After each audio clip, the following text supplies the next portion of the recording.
Good evening, everyone. So I'm the evaluator today for Katia.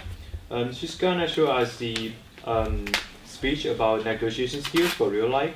She's gonna target at interpersonal communication for the successful negotiator, about the employing win and the double win negotiation strategies to achieve predetermined goals. Let's welcome Katia.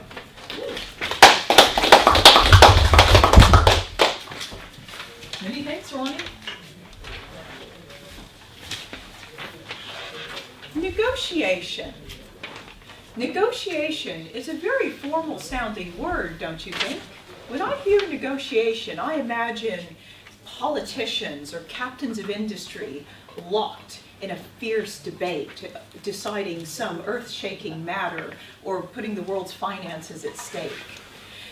But negotiation needn't be something that only people with great power and position do. You may not realize it, but everybody does negotiation in their everyday life. Let's think about some examples of real-life negotiation that we run into. Have you ever had a kind of discussion with your friends deciding where you all would like to go out to eat? Maybe you have done a bit of bargaining with your family members or partner to decide where you would like to take your annual summer vacation. Maybe you've talked to your boss about increasing your salary or lightening your responsibilities at work. In other words, negotiation is something that we all use with our friends, family, and colleagues, whether we realize it or not. So what is negotiation? To define it, negotiation is a discussion with an aim in mind. And let's talk about the aims of negotiation. There are three outcomes of negotiation. The first one is the win-win situation. Sounds great, doesn't it? And a win-win situation is where an agreement is reached that's agreeable and satisfying to both of the parties involved. We also have a win-lose situation. That's where one party benefits and gets their wishes fulfilled, but the other party still feels unsatisfied. This can cause a lot of tension down the line, so we want to avoid it. There's also, rather sadly, the lose-lose situation. That's where neither side feels like their wishes have been fulfilled, and this can lead to trouble down the line as well. So what we want to do in every one of our everyday negotiations is to make it a win-win situation. Let me now guide you through the 5 points of negotiation. First off, we have planning and preparation. So planning and preparation is the phase where the two parties define what is the problem and what outcome do they want. For example, if we're looking at a situation of employer versus employee, maybe the employee realizes that they would like a higher salary. So this is already the problem they want to negotiate.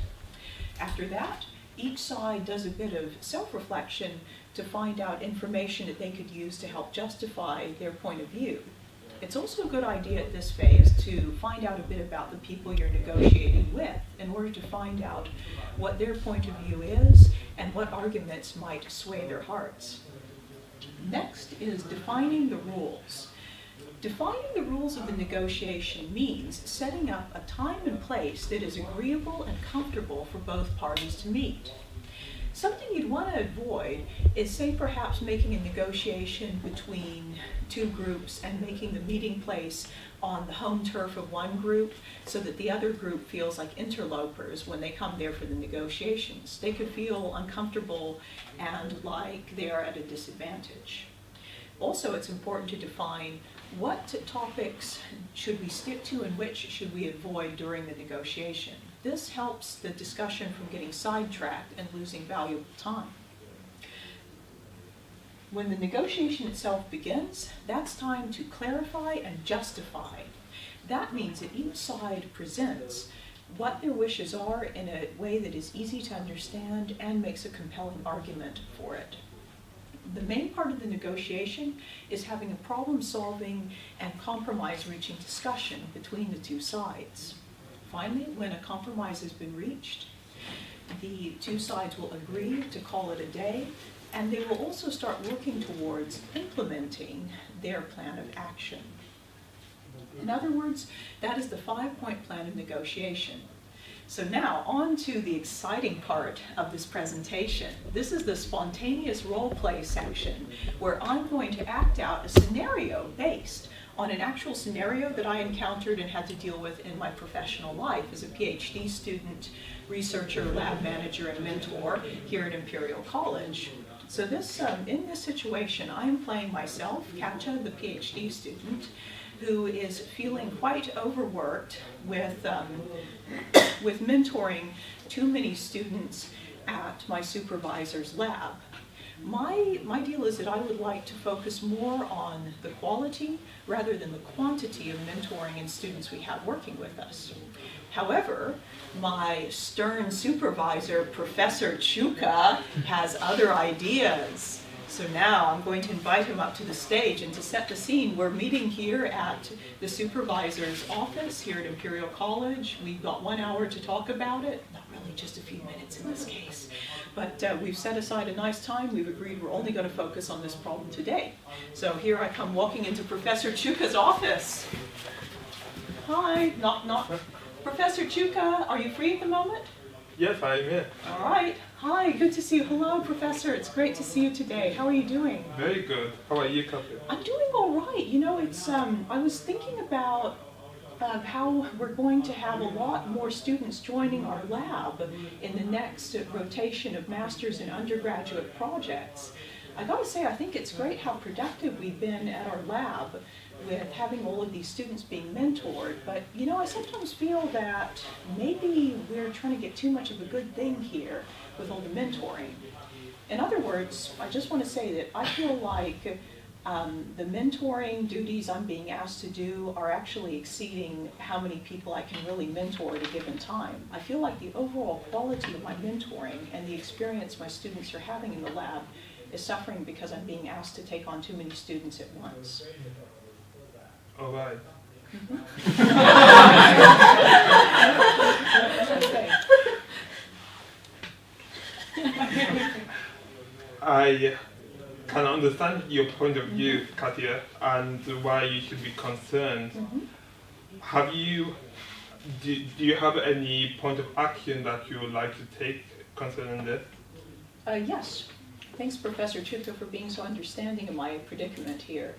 So what I was thinking of doing is maybe we could just limit the number of students I'm mentoring to only 2 people per rotation, because I feel like when I'm having up to 4 students to keep track of and mentor, it's making my own work suffer, and I think that they aren't getting the quality of mentoring they deserve.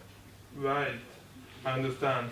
And what do you think the other mentees will have to, how would they be accommodated in this?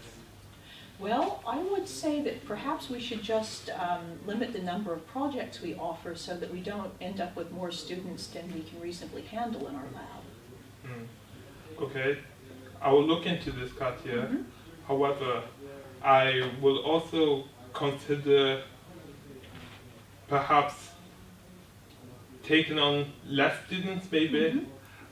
This, but while maintaining the same number of projects. Okay. Because I believe in the project that we have, we matured them enough, and they are very, we know from experience that they're very good for our mentees.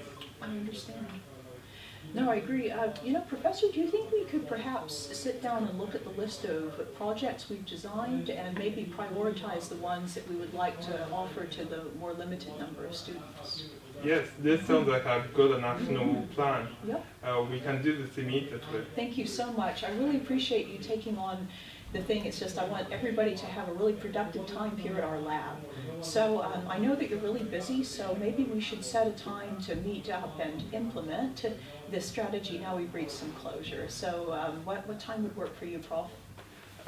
Any time. Okay, sounds good. I have some time now. Let's get out the list of projects and have a look. All right. Thank you. No problem. Thank you. All right. Okay, so this was our mentoring role play, and you know what? I'm really glad to say that my real professor was actually just as kind and understanding about the thing as Chuka was. So you know what? This just goes to show that your boss isn't always the scary overlord tyrant you sometimes think they are. All right, so now we're going to conclude this session with a short, about 3 minutes or so, Q&A with the audience. And I would like to, by the way, Chuka, you're free to come up here too if you would like to do a bit of Q&A since you were part of the role play. So Chuka and I would be happy to take your questions about negotiation and any comments or questions you have about our role play session. So anybody have any questions or comments? All right, Wani. How did you define the rules in the scene you just played? Yes, so that's when I was setting the scene. I was saying, maybe I didn't make that super clear, but I was saying that we're meeting at my professor's office, which is at our workplace and is very easy for both of us to go to. So I was saying that it's kind of like we've set aside, and I said, and we've set aside 1 hour to have our meeting. Mm-hmm. Any other questions or comments from people in the audience? All right, Harshit. So you said like you will go to the professor's office, which is like quite common in academic sense that you go and meet with your professor in their office. But won't it be like your professor is at the upper hand, like you mentioned, like people going to someone else's place to discuss? Ah, okay, that's a really good point, Harshit. Thank you for bringing that up. So I would say that, at least in my workplace, the professor's office is not a very threatening place. It's a place where we frequently have lab meetings and group discussions. So we really think in my small team, we kind of think of my boss's office as almost being like the break room in a way. To us, it's not really a threatening place. But say if my boss said, come meet me at my house, that would feel a little weird. Or if I told the boss, come meet me at my house, and then my mom brings out cake and lunch and everything, and we're trying to like convince him to see my point of view by spoiling him with our hospitality, that would be a little weird. Any other questions and comments? All right, Jaleh. What about the professor?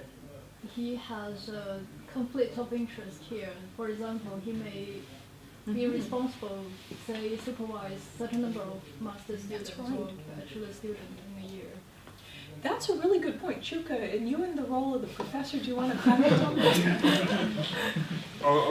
Yeah, I mean, as a professor, I'm always having conflicts of interest to negotiate with my students and in life, and I think in this particular context, because I know Katia very well, so I'm able to come to a solid conclusion by negotiating with her, and I don't really need to worry as much because I can trust in her abilities and her capabilities. So the major concern that I will have will be that simply would I actually consider what I believe in